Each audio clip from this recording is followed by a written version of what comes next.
Hi everyone. So எல்லோரும் எப்படி இருக்கீங்க? நல்லா இருப்பீங்கன்னு நினைக்கிறேன். என்னென்னா பார்த்திங்கன்னா, நாளைக்கு ஸ்கூல் ரீஓப்பன் 2ஆந்தேதி. மழையெல்லாம் பெஞ்சிட்டு இருந்துச்சு. இப்போ மழையெல்லாம் கொஞ்சம் ஸ்லோ ஆயிடுச்சு. என்னதான் இருந்தாலும் 9ஆந்தேதி 2ஆந்தேதின்னு சொல்லி எல்லாத்தையும் ஃபேக் பண்ணிகிட்டு இருந்தாங்க. இப்போது அதிகாரப்பூர்வமாக 2ஆந்தேதின்னு சொல்லிட்டாங்க. சரி, ஓகே, நாளைக்கு எல்லோரும் ஸ்கூலுக்கு போகிறீங்க. நாளைக்கு திரும்பவும் எந்திரிச்சு காலையில் நேரமாக எந்திரிச்சு பல்லு விளக்கி குளித்து அதுக்கப்புறம் நம்ம கிளம்பி போய் அப்பப்பப்பப்பா பஸ்ஸில் போகிறோமோ வண்டியில் போகிறோமோ அந்த ஒரு இது இருக்கே, அது திரும்பவும் இந்த 2 மாதம் கழிஞ்சு அதுக்கப்புறம் பார்த்திங்கன்னா உங்களுக்கு வரும்போது ஒரு மாதிரி தான் இருக்கும். சரிங்களா? ஸ்கூலுக்கு போகிறது கொஞ்சம் கஷ்டமாக தான் இருக்கும். ஒரு சிலர் என்ஜாய்மெண்ட்டாக போவாங்க, ஃப்ரெண்ட்ஸை பார்க்கணும் அப்படின்னு சொல்லிட்டு போவாங்க. ஒரு சிலர் பார்த்திங்கன்னா என்னடா இது ஸ்கூல் வச்சு தொலைஞ்சிட்டாங்களே அப்படின்ட்டு இருப்பாங்க. ஒரு சிலர் பார்த்திங்கன்னா படிக்கணுமா, இன்னும் போய் இப்போ படிக்கணுமா அப்படின்ட்டு இருப்பாங்க. ஒரு சிலர் பார்த்திங்கன்னா இந்த மாதிரி பல்வேறு விதமாக நினச்சிட்டு ரொம்ப ஆசோலேஷனில் இருக்காங்க. நான் என்ன சொல்கிறேன்னா, சிம்பிளாக எடுத்துக்க. ஏன்னா கரியர் உன்னுடைய இந்த +2 முடி நீ ஸ்கூலுக்கு போய் படித்தா தான் கரியரே ஸ்டார்ட் பண்ண முடியும். ஸோ அதனால் அது ஒரு மைண்ட் செட் வச்சுக்கோ. எப்படியாவது இந்த வருஷத்தை முடிச்சுட்டு அடுத்த வருஷம் நல்லபடியாக போகணும், இந்த வருஷத்தை நல்லபடியாக ஸ்டார்ட் பண்ணணும். 10th இருந்தாலும் சரி, 11th இருந்தாலும் 12th இருந்தாலும் சரி. 12th மெயினாக சொல்கிறேன், விளையாடாத. ஆல்ரெடி லீவில் டைம் வேஸ்ட் பண்ணிட்டேன். எவ்வளோ பேர் லீவில் படிச்சிங்க உண்மையை சொல்லுங்கள். நான் அடித்து சொல்லுவேன், 10th 11th 12th யாருமே லீவில் படிச்சிருக்க மாட்டேங்க. 10th 11th விட்டுருங்க, 12th லீவில் யாருமே புக்கு தொட்டு மாட்டேங்க. நாளையிலேருந்து புக்கே தொட போகிறீங்க. கேட்டால் புக்கு இல்லைன்னு சொல்லுவீங்க, இந்த மாதிரி பல காரணங்களை சொல்லுவீங்க. ஸோ நாளையிலேருந்தாவது ஒழுக்கமாக ஸ்டார்ட் பண்ணுங்கள். இல்லை அப்படின்னா கண்டிப்பாக நான் சொல்கிறேன், இதோட விளைவுகள் எப்படி இருக்குன்னா டிசம்பர்லேயும் உங்களுடைய குவார்ட்டர்லி எக்ஸாம்லேயும் தெரியும், டிசம்பரில் ஆஃப் இயர்லி எக்ஸாம்லேயும் தெரியும். ஸோ அதனால் தயவு செய்து நாளையிலேருந்து நாளைக்கு என்ன ஒரு மோட்டிவோட போகிறீங்கன்னா, படிக்கணும், கான்சன்ட்ரேட் பண்ணணும், மேக்ஸ் கிளாஸ்லேயும் ஃபிசிக்ஸ் கிளாஸ்லேயும் கெமிஸ்ட்ரி கிளாஸ்லாம் நான் ஆக்டிவாக இருப்பேன் அப்படி ஒரு மைண்ட் செட்டோட போ. இல்லையா, வீட்டுக்கு ஒழுக்கமாக படி.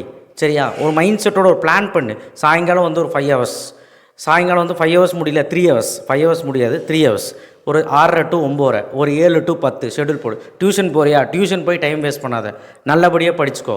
காலையில் 5 மணிக்கு எந்திரிக்கணும், 4:45 எந்திரிச்சு 5 மணிக்கு படிக்க ஆரம்பிக்கணும், 7 மணி படிக்கணும். இந்த ஷெடியூலை கரெக்டாக ஃபாலோ பண்ணிவிட்டு வா. சண்டே ஒரு 6 hours படி. ஸோ இது ரெகுலராக பண்ணிட்டீங்கனாலே உன்னால் ஜெயிச்சிட முடியும்.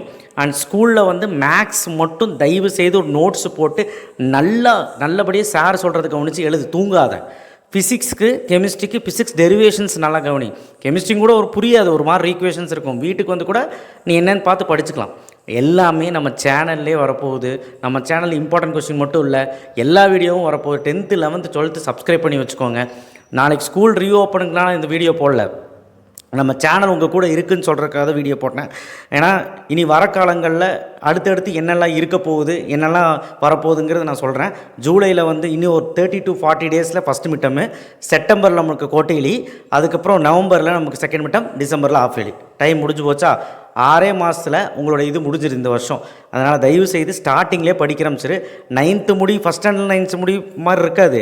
10th ஸ்டாண்டர்ட் கொஞ்சம் சீரியஸாக இருங்க. 11th 12th தெரியும் இதுதான் சினாரியா அப்படின்னு.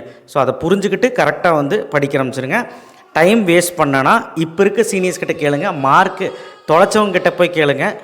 கண்டிப்பாக சொல்கிறேன், ஒரு கேவலமான நிலமை அந்த மாதிரி நிலமை வந்துட போகுது.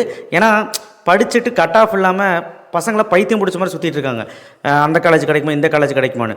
ஸோ அந்த மாதிரி நீங்கள் ஆயிடக்கூடாது. நல்லா படிக்கணும், நல்லா ஃபாலோ பண்ணுங்கள். உங்களுக்கு எந்த சேனல் நல்லா பெனிஃபிட்டாக இருக்கோ அந்த சேனல் பார்த்து ஃபாலோ பண்ணுங்கள். நம்ம சேனல் தான் ஃபாலோ பண்ணணுன்ட்டு இல்லை, எல்லா சேனலும் ஃபாலோ பண்ணுங்கள். ஆனால் கன்ஃபியூஸ் ஆகிடாதீங்க, நல்லபடியாக படிங்க, டைம் வேஸ்ட் பண்ணாதீங்க. டெய்லி ஷெடியூல் நான் சொன்னல, காலையில் இந்த சாயங்காலமோ காலையிலையும் அது கரெக்டாக ஃபாலோ பண்ணிக்கோங்க. சரியா? So all the best. நாளையிலேருந்து கரெக்டாக எல்லாமே கொண்டு வா. லீவ் போச்சு முடிஞ்சு, நாளைலேருந்து எல்லாமே கரெக்டாக கொண்டு வா. சரியா? ஓகேவா? இது நீங்கள் கொண்டு வருவீங்களா, இல்லை ஆரம்பிப்பீங்களா, ஆரம்பிக்க மாட்டிங்களான்னு கமெண்ட் பாக்ஸில் பண்ணுங்கள். யாரெல்லாம் இந்த சேலஞ்ச் அக்செப்ட் பண்ணிட்டீங்க, யாரெல்லாம் படிக்க ஸ்டார்ட் பண்ண போகிறேன்னு சொல்லி கீழே கமெண்ட் பாக்ஸில் பண்ணுங்கள். படிக்க முடியலனாலும் சொல்லுங்கள். தேங்க்யூ. ஷேர் பண்ணுங்கள், சப்ஸ்கிரைப் பண்ணுங்கள், மறக்காமல் பெல் ஐக்கனை ப்ரெஸ் பண்ணுங்கள். தேங்க்யூ.